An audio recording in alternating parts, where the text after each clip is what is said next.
the food chase game too. And I know we spoke about it very briefly. I think I gave you the documents and I said you got to sort of figure it out a little bit. Yeah. Okay. Yeah. So food chase games too is all about the obedience commands. Okay. Yeah, so that's where this one I was sort of coming in a little bit with that. That's fine. That's fine. So I'm going to teach you a little secret. So wink, wink, nudge, nudge. Okay. I teach my puppies. So if I have food in my hand and I make a fist, right?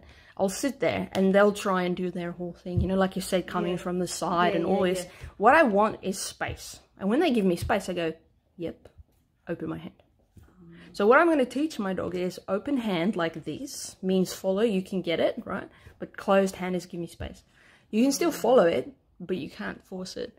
So that's how I do it.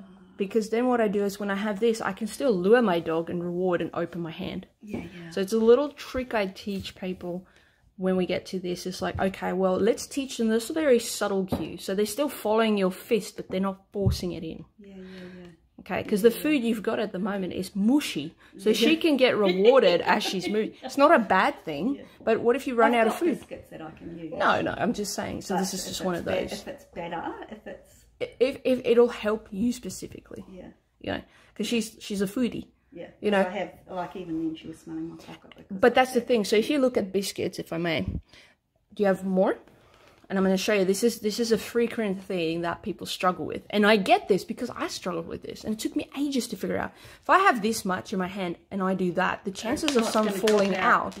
And now you have a dog that's picking up food instead of following hand. But if I do this, and she follows, and I go, yep. This doesn't matter because then she gets rewarded. Oh, there you go, baby. So again, and I developed this with my dogs because I was using biscuits in the beginning. And I had a lot of food and I was like, freaking hell. The only other option you have is constantly while you're feeding here, you bring your other hand to your food pouch to reload.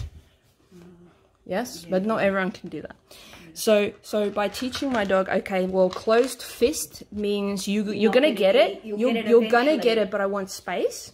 And if my open hand, you can, because if my hand's open, I'll get that force in, like, okay. So that's a little trick of the trade, a little wink, wink, nudge, nudge. All right.